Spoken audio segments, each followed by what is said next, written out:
Hi, my name's Phil. I like talking about politics, and in this video I like to discuss the threats from the privatised Royal Mail to declare insolvency on part of their operations. It's a real window into why privatisation of public services should never really occur, but also raises questions about how it might be possible to nationalise privatised services without costing the taxpayer a fortune and obliterating the reputation of the government that does it. But first, if you'd like to be notified of daily news and politics, please subscribe to the channel and click the bell notification icon. So, Royal Mail was privatised during the current Conservative stint in office 10 years ago by David Cameron and George Osborne. Not only did they privatise the service, but they also sold it at a knockdown price, allowing those who initially bought shares to make an absolute killing selling them for the real market value. So it was a double theft of national assets. But Royal Mail is chuntering now. If we split their interests into two main areas, delivering parcels and then delivering letters, the parcels are making them a very tidy profit, but the letters are loss-making. Overall, the business is still profitable. But this is not how a private business looks at things. See, you or I will say, is Royal Mail making a profit? Yes, so what's the problem? But those who run a business do look at the constituent parts. They look at the same situation and go, well, look, the parcels are making us a profit, the letters are making us a loss. So if we drop the letter delivery aspect of our business, or we massively scale down the costs in doing it, we will make even more money, because that is what drives any private business: profit. And no one has an issue with that. But it is why privatisation of public services is completely at odds with the nature of public service. See, we, the public, want a system for posting and receiving letters and parcels that's good, that does what we want it to do, does it quite quickly. See, when that service is delivered by the government, the focus is on the quality of the delivery, because that's what the voters are interested in. It also has to be done in a cost-effective way, of course, because voters don't want to be charged high taxes for no reason. But the priority for the voter is the quality of the service. This is why the Conservatives have run out of road for the next election now. Ignore the pretend optimism in the Tory press. They're just trying to browbeat voters into thinking the Conservatives have a chance. They don't. I'll do a video tomorrow examining the reality of their current position again. Public services are broken in the UK. Completely broken. The public will finally punish the government for this. But this threat of Royal Mail to declare their letter delivering business insolvent is quite interesting. See, the reason they're doing it is not because they're seriously thinking about doing it. It's because they're trying to force postal workers to accept lower pay and worse conditions. It's basically like saying, look, you can either accept worse conditions and lower pay, or you have no job at all, because we'll just dissolve that part of the business. But the government, of course, are standing back and letting them do this. They don't care. But what would happen if Royal Mail actually did this? The public don't post letters as much as we used to, which is probably why it's not quite so profitable. But it is still essential to be able to do so. We still rely on some things arriving by post. The government would have to take over that part of the business. No other solution. Now, here's where it gets interesting. Royal Mail, like all privatised owners of public services, have pursued profit above all else, even getting away with piling up debts in order to pay themselves those profits. Now, this isn't something that could legally happen for a genuinely private business. A private business can only make money if people want to use that business. But when it's of a public service, people are sort of forced into it. You know, so private owners of public services get away with an awful lot that you wouldn't get away with if you had your own business. So the government would have to take on that debt. Not ideal, because this is essentially why re-nationalising, all of our public services quickly is impossible for any government. The sums go, oh, we need to re-nationalise. It's like, well, how do you do it? How do you do it? Because re-nationalising a public service means buying it out from those who own it, the shareholders. So that's a load of money you've got to pay out. And then taking on all the debts that have been piled up as well. It means at a stroke, the national debt is now that much higher. The Tory press would have a field day. They would point out how the Labour government have created this ticking time bomb for people's retirements and children's futures. People wouldn't even see the benefit. They wouldn't notice an overnight improvement in the service. They certainly wouldn't notice a drop in prices because the government, first of all, can't improve the service overnight. It would take time. But they wouldn't be able to reduce the prices immediately either because they'll have to recoup the costs of the nationalisation. The election would come around.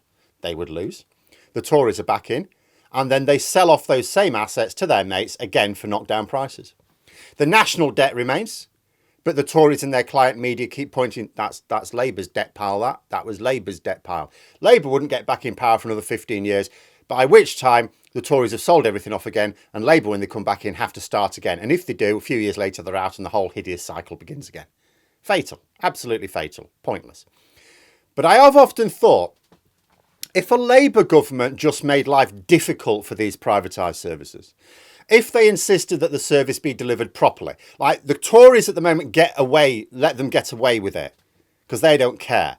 But if Labour said, no, you're going to deliver this service properly and we're going to monitor properly, we're going to properly monitor that you're doing what you're supposed to be doing. Strict regulations in place. We're also going to force you to run your finances properly. No more getting the company into debt to pay shareholders large dividends. If you're not making money one year, you're not making dividends that year. In other words, make them operate like a proper business. That would make these companies much less profitable.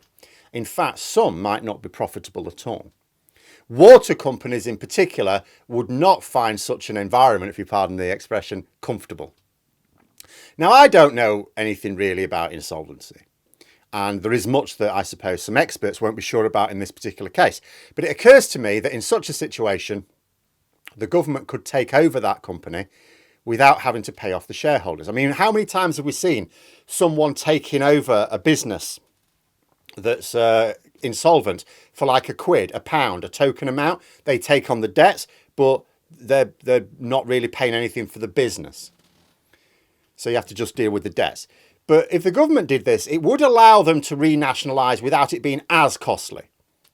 You know, tighten their operating procedures, stop them taking the piss, wait for them to decide it's no longer a licence to print money, and then when they run off, take it over. Keep a close eye on them throughout the process to stop them, because otherwise they will just rack up the debts before they decide to cut and run. We've all seen that happen before. You know, so then the government will have to deal with the debt. But if the debt is manageable, if it wouldn't substantially add to the national debt, you could do that. And if they can spend a few years even forcing the companies to restructure to manage those debts, they might even get those debts reduced before they run off. Now, I was talking to someone on Twitter about it, who will know more about it than I do, wondering if it might even be possible for the government under these circumstances to avoid some of the debt as well. You know, in other words, not have to take on that whole debt, to make some of the people who ran those debts up take some responsibility. Now, I don't know anything about that, couldn't possibly comment. But if so, that would make it even easier. Basically, the only reason Labour cannot get away with re-nationalising public services is because the national debt would have to rise, the Tory press would hammer them, the public have got no issue with nationalised public services. In fact, they generally approve of them. But they have been given a warped understanding of how national debt works. So Labour can only nationalise where there is little to no cost for doing so. This is why they've announced that they will re-nationalise the railways. It's not because Keir Starmer always wanted to be a train driver, it's because they can do it for nothing. Rail companies have got contracts. When they expire, Labour have said they're just not going to renew them. Cost nothing. They'll just take over the franchise themselves. They're also going to start with the energy sector by setting up their own company, Great British Energy. They're adapting re-nationalisation in low-cost steps. And that is because, as I say, the public do not disapprove of nationalisation. They only disapprove of the perceived costs for it. So if you keep the costs low, there's nothing the Tories can do to turn the public against the plans.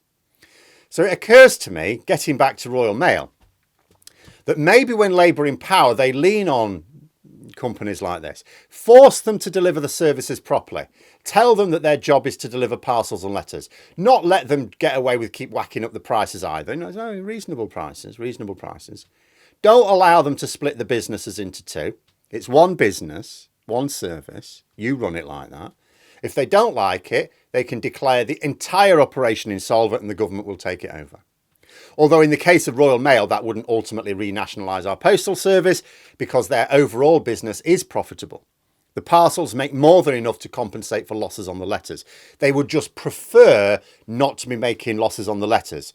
So, you know, maybe deliver a couple of times a week instead of every day or something like that. Actually, around here, they don't deliver every day anyway. But there is more scope for this sort of pressure on water companies. See, I can see a possibility for making water companies cut and run if a Labour government forces them to fix leaks, maintain clean waterways, monitor it, because one of the big problems we have with our water quality in this country is when David Cameron was Prime Minister and Liz Truss was the Minister in charge of this, they took away a lot of the monitoring of water quality. So the rules were still, in theory, quite tight, because we're EU rules apart from anything else, but we just weren't monitoring it. And if you're not monitoring it, well, you don't know that your waterways are getting dirty, do you? So monitor it properly, force them to maintain clean waterways. You know, if the reason they say they have to dump sewage is because they can't be asked to invest in a modern infrastructure, like, no, that's not good enough. You know, not getting into debt to maintain profits. If you're not making money, you're not making profit. Make them run it properly. And then maybe they bugger off and the government just take it over. But there we are. Those are my thoughts. Let me know yours in the comments below. Hope you found the video interesting. If you did, please click the like button. And if you'd like to support the channel further, the join button for memberships. And until next time, I'll see you later.